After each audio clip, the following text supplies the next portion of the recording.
Good morning, everyone, and thank you for joining us today. As I said yesterday at the United Nations, nothing is more urgent than all of us working together to defeat COVID-19, and that world is going to be much better prepared for future pandemics. We have to do both. This summit is about supercharging our efforts in three key areas: vaccinating the world by dramatically ramping up vaccine production, donations, delivery, and administering the vaccine, which is a logistical challenge.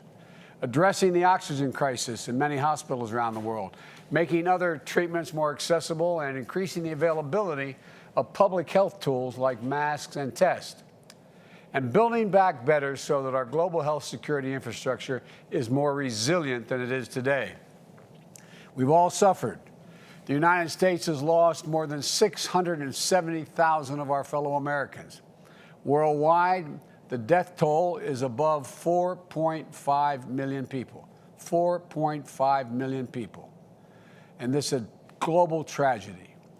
And we're not going to solve this crisis with half measures or middle-of-the-road ambitions. We need to go big, and we need to do our part. Governments, the private sector, civil society, leaders, philanthropists. This is an all-hands-on-deck crisis. And the good news is we know how to beat this pandemic: vaccines, public health measures, and collective action. During the first 8 months of my presidency, we have worked aggressively to get Americans and the world vaccinated. As President of the United States, my first responsibility is to protect the American people.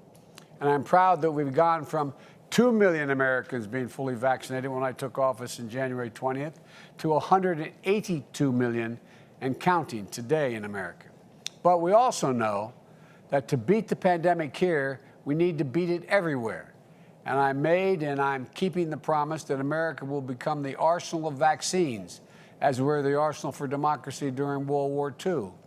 We've already shipped nearly 160 million doses to 100 countries, more than every other country has donated combined. America's donations of 500 million Pfizer vaccines through COVAX that I've announced before the G7 summit in June have already begun to ship. Today, I'm announcing another historic commitment. The United States is buying another 500 million doses of Pfizer to donate to low and middle-income countries around the world. This is another 500 million doses that will all be shipped by this time next year. And it brings our total commitment of donated vaccines to over 1.1 billion vaccines to be donated. Put another way, for every one shot we've administered to date in America, we have now committed to do 3 shots to the rest of the world. I want to thank Pfizer and its CEO and chairman, Albert. Albert's been a good friend and has been helpful. They've been and continue to be partners and a leader in this fight. And the United States is leading the world on vaccination donations. We need, as we're doing that, we need other high-income countries to deliver on their own ambitious vaccine donations and pledges. That's why today we're launching the EU-US vaccine partnership to work more closely together and with our partners and expanding global vaccinations. And as we do so, we should unite around the world on a few principles: that we commit to donating, not selling, doses to low and lower income countries, and that the donations come with no political strings attached. And that we support COVAX as the main distributor for sharing WHO-approved vaccines. And that we fight vaccine disinformation and exercise transparency to build vital public trust in these life-saving tools. It's also important that we are working toward common goals and targets so that we can measure our progress and hold ourselves and each other accountable. Secretary of State Blinken will be convening foreign ministers later this year to check on our collective progress. And I propose that we come together for a second high-level virtual summit in the first quarter of 2022 to help gauge our progress and keep our efforts fully aligned. Another goal is dramatically boosting global and regional vaccine manufacturing capacity. enhancing transparency so that vaccine production and distribution is predictable and coordinated. In fact, an important part of the reason the United States is able to make these big historic donations is because we've worked with the U.S. vaccine manufacturers to accelerate the manufacturing rate and production. And now we're working quickly to scale up vaccine manufacturing in other countries around the world so they can manufacture as well. We're working with partner nations, pharmaceutical companies, and other manufacturers to increase their own capacity and capability to produce and manufacture safe and highly effective vaccines in their own countries. For example, our Quad partnership with India, Japan, and Australia is on track to help produce at least 1 billion vaccine doses in India to boost the global supply by the end of 2022. And we're providing financing and helping strengthen manufacturing in South Africa and produce more than 500 million doses of J&J in Africa for Africa next year. And next, we also know from experience that getting those vaccines into people's arms may be the hardest logistical challenge we've faced. That's why we need to significantly step up our investment in helping countries get shots in arms. Today, the United States is also announcing that we're providing an additional $370 million to support administering these shots and delivery globally.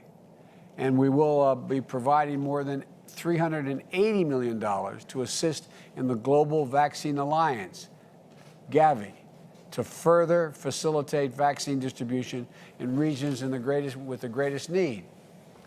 And while vaccinating the world is the ultimate solution to COVID-19, we know that we have to act to save lives now.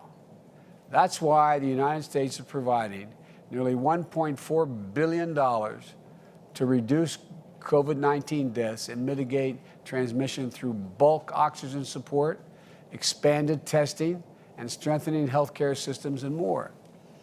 And we're going to help all of us build back better by supporting the establishment of a financial mechanism for global health security.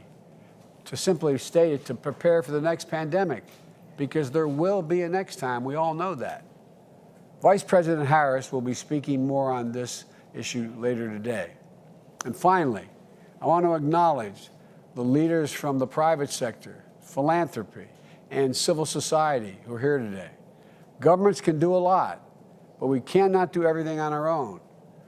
We've asked our non-governmental partners to take up the call for new actions that it will solve the core challenge of making vaccines available to everyone, everywhere, solving the oxygen availability crisis, financing health security, and more.